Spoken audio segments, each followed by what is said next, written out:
On continue avec le Rambam. Étude du jour. Sefer Mitzvot. Alors, 29 Eshvan, 5786, commandement négatif numéro 250.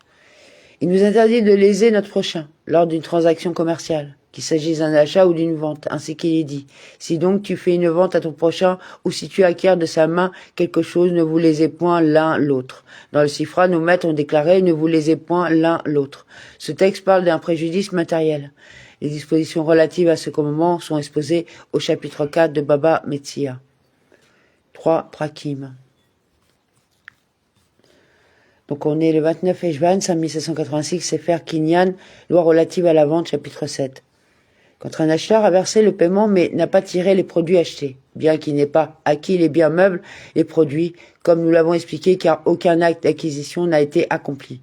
Quiconque se rétracte, que ce soit l'acheteur ou le vendeur, n'a pas une conduite morale digne d'un juif, et doit recevoir la malédiction commençant par les mots qui a châtié. Même si l'acheteur a seulement versé un acompte, quiconque se rétracte doit recevoir la malédiction commençant par les mots qui a châtié. Comment reçoit-il la malédiction qui a châtié? On le maudit au tribunal en disant celui qui a châtié les hommes de la génération du déluge, ceux de la génération de la division, la génération de la tour de Babel, ceux de Sodome et Gomorrhe et les Égyptiens qui furent noyés dans la mer, finira celui qui ne tient pas sa parole. Puis le vendeur restitue l'argent. Si un acheteur verse le paiement d'un bien meuble en totalité ou en partie et se rétracte finalement et que le vendeur lui dise « Viens, prends ton argent », l'argent est auprès du vendeur comme un dépôt. S'il est volé ou perdu, il n'en a pas la responsabilité. En revanche, si c'est le vendeur qui se rétracte, l'argent est considéré comme en sa possession et il en a la responsabilité bien qu'il se soit rétracté et ait dit à l'acheteur « Viens prendre l'argent qui t'appartient ». Et ce, jusqu'à ce qu'il reçoive la malédiction qui a châtié et dise ensuite à l'acheteur « Viens prendre l'argent qui t'appartient ». Telle est la loi relative à celui qui a une créance sur autrui. Il lui dit « Vends-moi une jarre de vin en paiement de la créance que j'ai sur toi ». Quand le vendeur accepte cela, est considéré comme s'il lui avait versé le paiement à l'instant. Dès lors, quiconque se rétracte reçoit la malédiction qui a châtié. C'est pourquoi, s'il lui a vendu un bien immeuble en paiement de sa créance, aucun d'eux ne peut se rétracter, bien que l'argent du prêt ne soit pas présent au moment de la vente. Qui achète à autrui un bien immeuble, des esclaves ou d'autres biens meubles, et le prêt étant convenu, laisse un gage pour le paiement, ne fait pas acquisition du bien en question. Qui des deux désire se rétracter peut le faire et n'est pas passible de recevoir la malédiction qui a châtié. Si le vendeur vend seulement verbalement le bien de l'acheteur et qu'une fois le prix convenu, l'acheteur passe une marque sur l'objet de la vente afin d'avoir un signe connu attestant que cet objet est le sien. Dans ce cas, bien qu'il n'ait rien versé du paiement, quiconque se rétracte après que l'acheteur a fait la marque doit recevoir la malédiction qui a châtié. Et si l'usage local veut que celui qui marque l'objet fasse pleinement acquisition, l'objet de la vente lui est acquis. Aucun d'eux ne peut se rétracter et l'acheteur est tenu de verser le paiement. Il est clair que cette loi ne s'applique que si l'acheteur a fait la marque en présence du vendeur ou si le vendeur lui a dit « marque l'objet que tu as acheté », car il s'est par là résolu à transférer l'objet en question comme nous l'avons expliqué concernant les modes d'acquisition de la razaka et Meshira. Bien que le vendeur n'ait rien reçu du paiement, que l'acheteur n'ait ni fait de marque, ni laissé de gage, il sied à celui qui n'a fait que des négociations de tenir sa parole. Quiconque se rétracte, que ce soit l'acheteur ou le vendeur, bien qu'il ne soit pas passible de recevoir la malédiction qui a châtié, fait partie de ceux qui manquent de bonne foi, et les sages n'en sont pas satisfaits. De même qu'il dit à un autre qui va lui donner un cadeau et ne le fait pas, fait partie de ceux qui manquent de bonne foi. De quel cas s'agit-il? D'un cas d'un don minime, car le bénéficiaire se fie à la promesse. En revanche, dans le cas d'un don important, cela n'est pas considéré comme un manque de bonne foi, car le bénéficiaire ne croit pas que le donateur va lui donner ces choses tant qu'il n'en a pas fait acquisition par l'un des procédés d'acquisition. Telle est la loi relative à celui qui donne de l'argent à autrui pour qu'il lui achète un bien immeuble ou un bien meuble. Si ce dernier garde l'argent de son mandant chez lui et s'achète le bien en question avec son propre argent, ce qui a fait est effectif et le bien lui appartient. Il est fait partie des escrocs. Si le mandataire sait que le vendeur l'apprécie et l'honore, si bien qu'il lui vendra à lui le bien en question, mais non à son mandant. Il a le droit de l'acheter pour lui-même à condition qu'il retourne informer celui qui l'a envoyé. Et s'il craint qu'un autre ne vienne et ne le devance dans l'achat du bien, il peut l'acheter pour lui-même et en informer ensuite le mandant. Certains décisionnaires ont donné comme directive que si le mandataire s'achète un bien avec l'argent de son mandant après avoir dressé sur lui, c'est-à-dire considérer lui-même cet argent en sa possession comme un prêt, pensant l'utiliser puis le rembourser. Il acquiert pour lui ce bien et on accepte ce qu'il dit. J'ai dressé sur moi cette somme d'argent en prêt. Quant à moi, je dis que cette loi n'est pas authentique. Plutôt, l'objet acheté appartient au mandant, comme il sera expliqué dans la loi relative à l'association dans une affaire.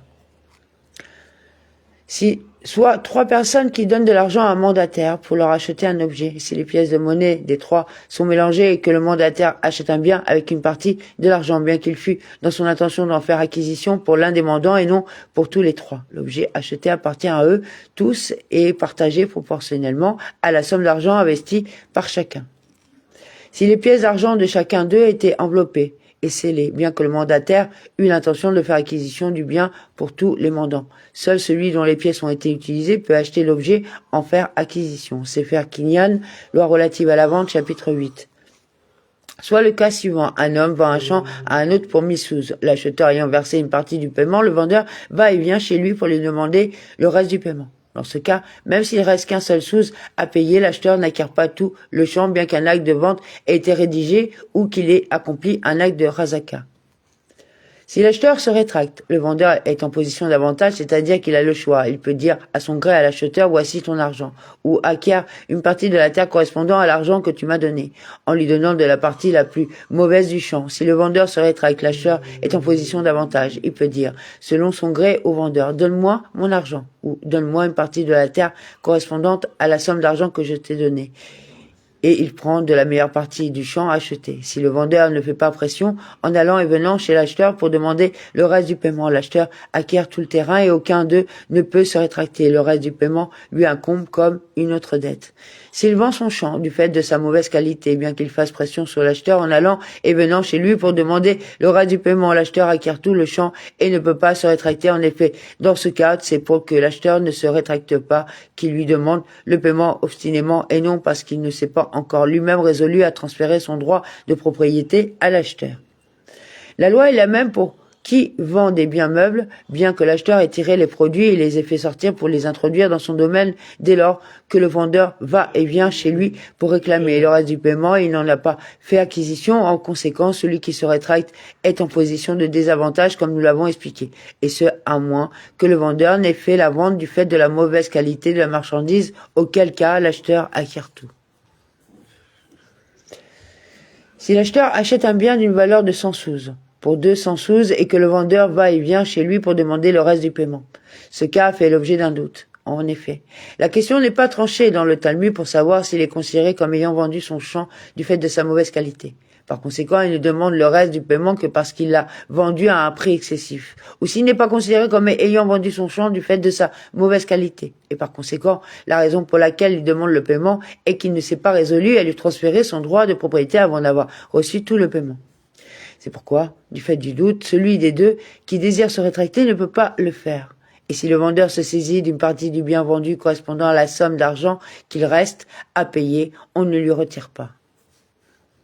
Soit un homme qui achète un bien à un autre et lui en donne dans le paiement, mais se trompe dans le compte de l'argent.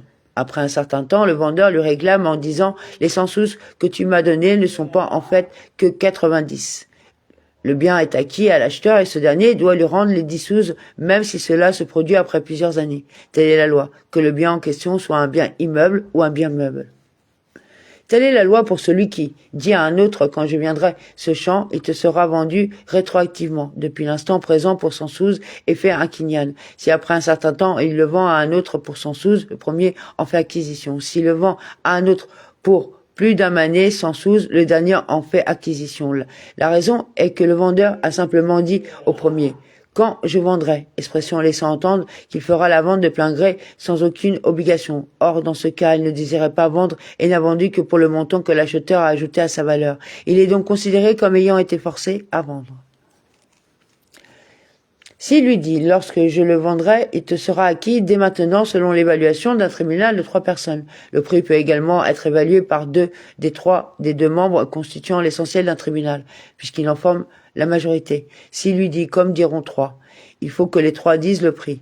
De même, s'il lui dit, selon l'évaluation faite par un tribunal de 4, il faut que tous les 4 procèdent à une évaluation, la demande des 4, nombre qui n'est pas ordinaire dans un tribunal rabbinique, indique qu'il désire que tous participent et se mettent d'accord, et qu'ils vendent à un autre conformément au prix convenu par les 4. C'est alors que le premier en fera acquisition. Si 3 ou 4 ont procédé à l'évaluation, que le vendeur dise jusqu'à ce que viennent 3 autres ou 4 et qu'ils procèdent à une évaluation, on n'accepte pas sa demande, car il a fait au début un kinyan confirmant la vente du champ au premier dès maintenant. C'est faire kinyan relative à la vente, chapitre 9. Celui qui vend un bien au temple, quand le trésorier du temple lui demande combien vends-tu cet objet, et qu'il répond 10 sous, même si l'objet en vaut 100, dès lors qu'il a déclaré le vendre pour 10 sous, il ne peut pas se rétracter car la déclaration au très haut est considérée comme une transmission à un simple particulier. Quand le trésorier du temple achète des biens pour le temple, ou vend des biens appartenant au trésor du temple, il est toujours en position d'avantage. Comment cela? Une fois qu'il a versé le paiement avec l'argent du temple, bien qu'il n'ait pas encore tiré les produits, même si leur prix a augmenté, il a fait acquisition conformément à la loi de la Torah.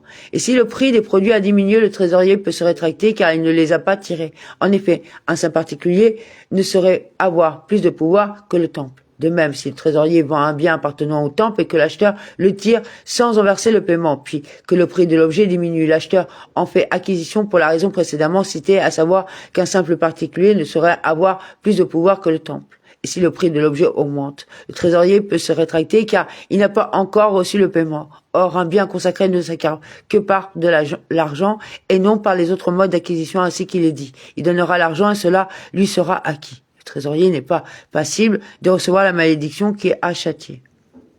Les biens appartenant aux orphelins mineurs ont le même statut que les biens consacrés. Comment cela? Si les orphelins mineurs ont vendu de la marchandise et que les produits aient été tirés par l'acheteur sans qu'ils aient reçu le paiement, puis que le prix des produits augmente, ils peuvent se rétracter. Car les biens des orphelins ne s'acquièrent que par de l'argent, comme les biens consacrés si le prix des produits diminue. L'acheteur ne peut se rétracter car un simple particulier saurait avoir plus de pouvoir qu'eux. De même, si les orphelins prennent le paiement de l'acheteur alors que celui-ci n'a pas encore tiré les produits, de sorte qu'entre-temps, leur prix augmente. Ils peuvent se rétracter comme les autres simples particuliers.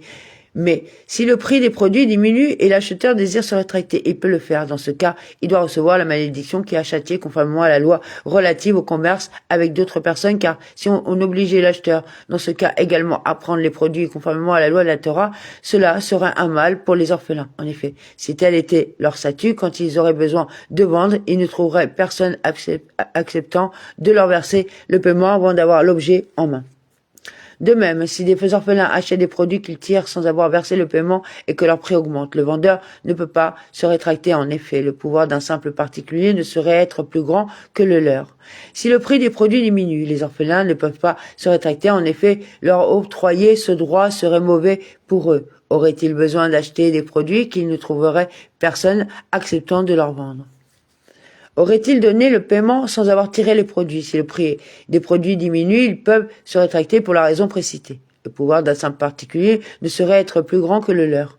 Dans le cas où le prix des produits augmente, si les vendeurs désirent se rétracter, ils peuvent le faire et doivent alors recevoir la malédiction qui a châtié. En effet, si le statut des orphelins était tel qu'ils acquièrent les produits par la remise de l'argent, le vendeur, constatant l'augmentation du prix de la marchandise et désirant se rétracter, leur dirait: les produits que vous avez achetés ont brûlé ou ont été perdus par force majeure. Or, ils étaient déjà en votre possession depuis la remise de l'argent. À 4 époques de l'année, les sages s'en sont remis à la loi de la Torah concernant la vente de viande, parce que tout le monde a besoin de viande. Ce sont la veille du dernier jour de la fête de Sukkot, la veille du premier jour de la fête de Pessah, la veille d'Atzeret, Shavuot et la veille de Rosh Hashanah. Comment cela? Soit un boucher qui a un bœuf, valant même 100 dinars. S'il reçoit un dinar d'un acheteur pour lui donner de la viande lorsqu'il abattra, mais qu'il ne réunisse pas suffisamment d'acheteurs pour tout le prix du bœuf, il ne peut pas se rétracter vis-à-vis de l'acheteur qui a payé un dinar, car l'argent est un mode d'acquisition conformément à la loi de la Torah. En conséquence, on oblige le boucher, contre son gré, à abattre le bœuf et à donner de la viande à l'acheteur. C'est pourquoi si le bœuf meurt, sa mort est aux dépens de l'acheteur qui perd le dinar payé. Amen.